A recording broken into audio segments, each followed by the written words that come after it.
Step 1 kai downloading na BTOLL application.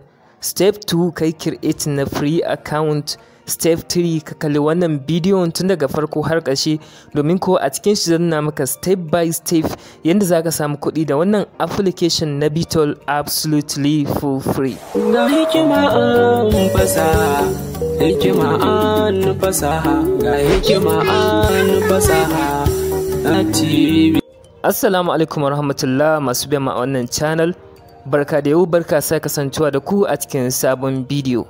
A cikin wannan bidiyo zan nuna maka yadda zaka samu kuɗi da application na BTOLL for free a cikin wannan 3 steps process. BTOLL application ne da zai baka damar samun kuɗi da USDT da kake da ita a cikin wallet naka ta hanyar yin transaction akan wannan application na BTOLL.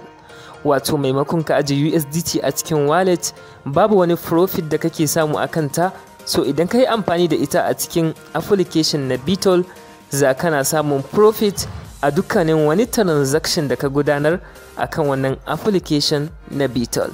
A cikin wannan bidiyo zan nuna maka full process ta yadda za ka fahimci yadda za ka yi amfani da wannan application na BTOLL kuma ka rika samun free USDT a cikin wannan application a cikin simple process. Kafin haka, idan wannan shine farkon zuwanka a wannan channel, ka daure kai kasa ka danna mana alamar subscribe, sannan ka danna mana wannan bidiyon alamar like, kai share zuwa ga yan uwa da abokan arziki. Kai tsaye idan ka yi interesting, link din downloading na wannan application a description na wannan bidiyo. Bayan ka danna wannan link din, ka yi downloading na application, kai tsaye zai kawo ka zuwa wannan fuskar. Idan ka danna open, ma'ana ka buɗe wannan application, abu na farko zaka saka number wayar ka, amma ka tabbatar a farko ka cire wannan 0, sa'annan sai ka zo ka danna akan send OTP. Sai dai kafin ka danna akan send OTP dole ne ka zo a ƙasa ka saka invitation code, domin idan ba haka ba ko ka danna send OTP ba zai yi aiki ba. So bayan ka saka invitation code wanda zan aje maka a description, kai tsaye sai ka danna akan send OTP, automatically za su turo maka OTP akan number wayar ka, sai ka saka OTP kamar haka. Bayan ka kammala saka OTP, kai tsaye za ka zo kai create na password. Kana kammala create na password, kai tsaye sai ka danna akan register. Kana dannawa akan register, kai tsaye zai wuce da kai zuwa cikin ainihin application. Bayan ya shigo da kai a cikin application, fuskar za ka gani ita ce wannan. Idan ka duba a ƙasa za ka ga an baka order credits guda 100. Amfanin wannan credit shine a duk lokacin da kai transaction a cikin BTOLL, so za a rika rage wannan credit din, wanda a duk lokacin da credit din ya kare, so ba za ka iya yin transaction ba sai ka sai wani credit. Yadda za ka sai wani credit, za ka ga inda aka saka order cards, kana dannawa a nan sai ka zaɓi amount da kake so sai ka saya na wannan credit. Idan ka duba a can sama za ka ga an saka market, ta nan ne za ka yi amfani idan kana so kai transaction a cikin BTOLL domin samun amfani da shi. A wurin da aka saka in process, ta ne za ka ganin dukan wani transaction da yake running akan ainihin wannan account naka na BTOLL wanda ba kai completing din shi ba. Saboda haka kai tsaye yadda za ka yi amfani da shi, idan ka fahimci yadda za ka yi amfani da BTOLL, kai tsaye bari in je ina maka yadda za ka yi amfani da shi practically. Amfani da BTOLL yana da matukar sauki, kasancewar ba wani dogon process ake buƙatar sai kai a cikin shi ba. Saboda haka yanzu kai tsaye zan nuna maka yadda za ka yi binding na crypto wallet naka da wannan ainihin BTOLL din, kuma ka yi amfani da shi domin samun amfani. Daga farko za ka je a cikin Play Store ka yi downloading na wallet na Hopcoin, wanda Hopcoin daidai yake da irin Trust wallet ne da za ka iya ajiye coins, sa'annan a duk lokacin da ka tashi ka fitar da su. So za ka je ka install na wannan application. Bayan ka kammala installing, kai tsaye sai ka danna akan open. Kana dannawa akan open, kai tsaye fuskar zai baka ita ce wannan. So abinda za ka yi shine kai tsaye za ka danna wurin da aka saka register. Kana dannawa a nan gurin, kai tsaye zai kawo ka a nan. So abinda za ka yi shine daga farko za ka saka username da za ka yi amfani da shi. So sai ka saka username. Bayan ka kammala saka username, sai ka zo ka create na password. Saboda haka sai ka create na strong password wanda za ka iya ajiye ainihin wallet naka secure. So bayan ka kammala create na password, sai ka zo kai tsaye ka danna akan register. Kana dannawa akan register kai tsaye zai wuce da kai a cikin ainihin application na Hopcoin wanda zai baka fuska kamar haka.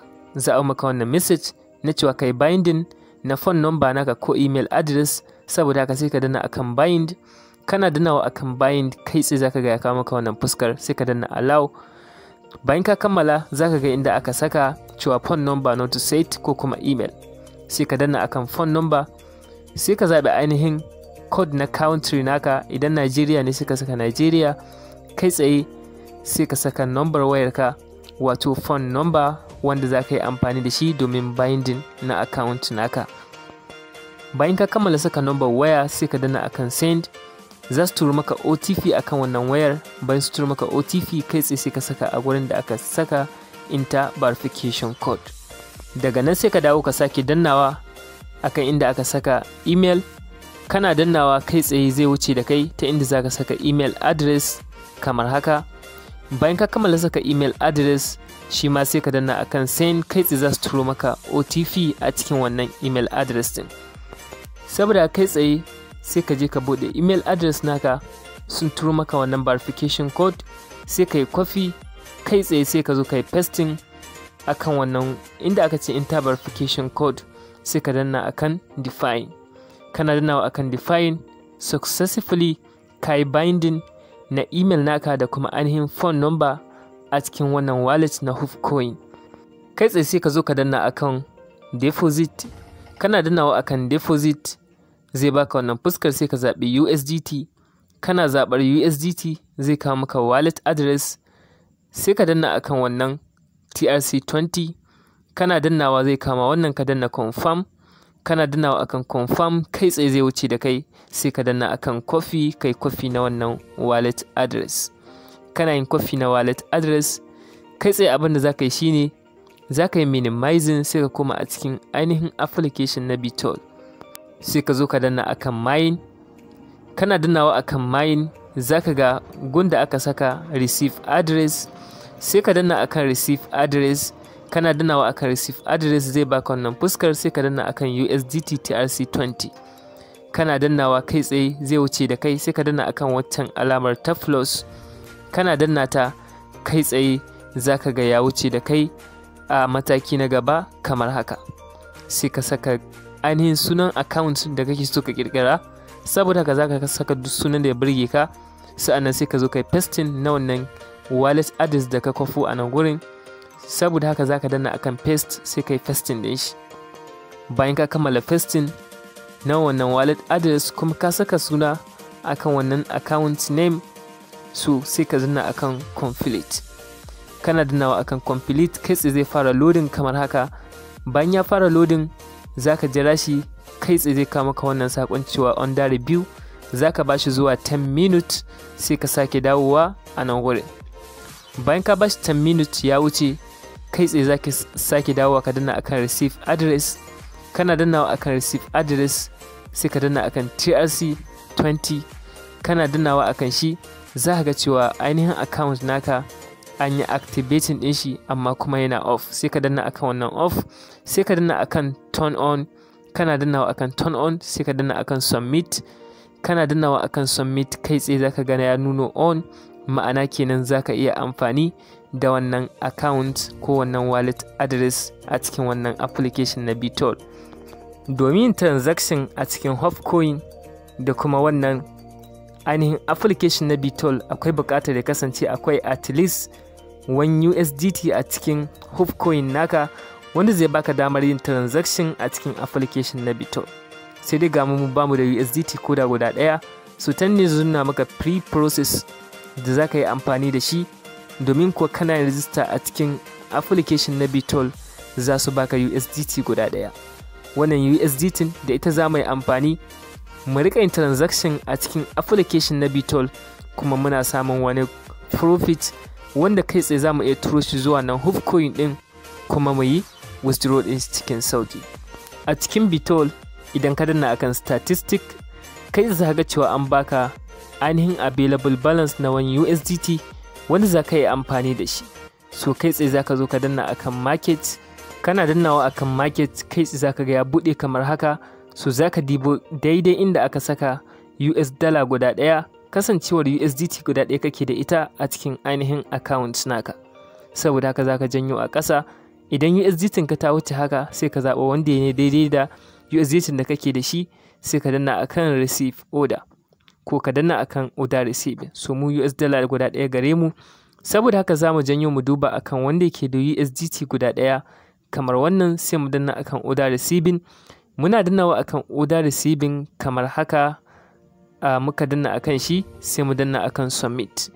Kana dannawa akan submit kai tsaye zai fara loading, zai wuce kamar haka. Bayan ya fara loading kamar haka, so abin da za ka yi shine sai ka yi back.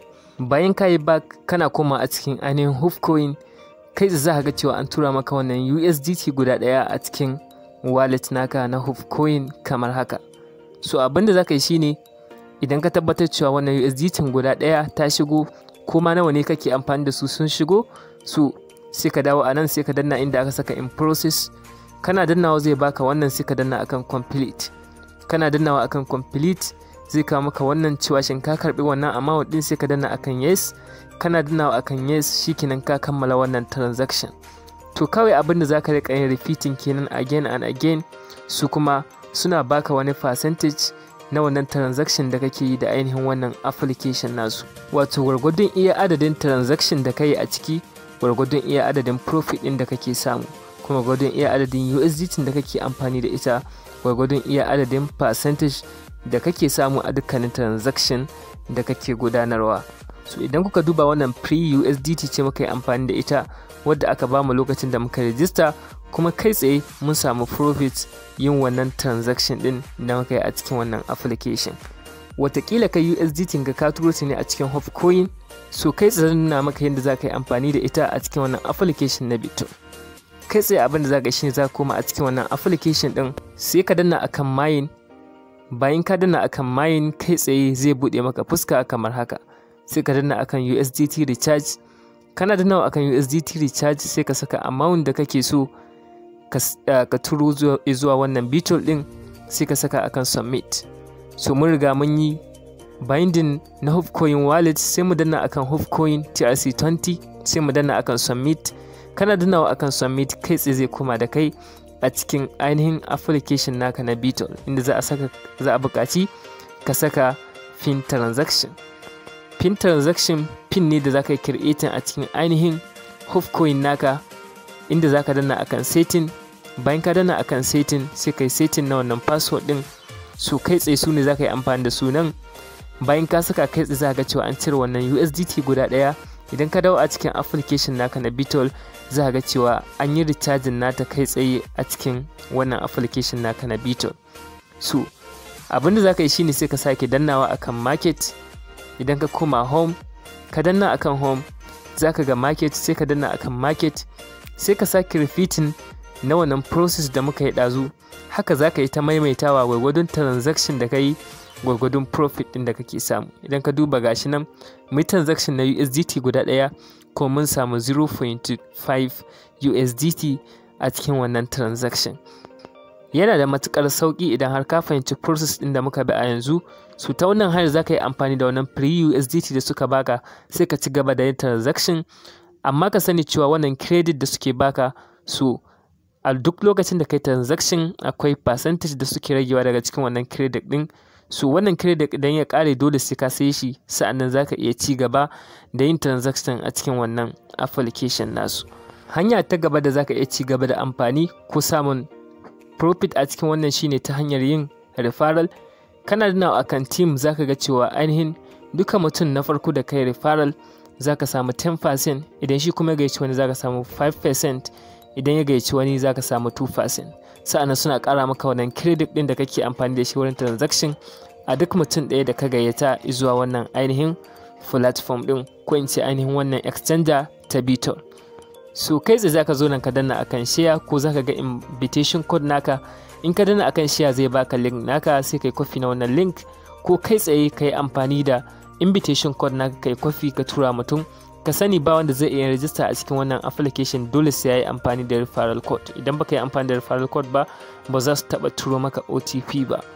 kasancewar dama USDT da kake amfani da ita ba tana cikin ainihin exchanger ta BTOLL ba, to a lokacin da ka so withdrawal ba buƙatar sai ka shigo a cikin ainihin BTOLL.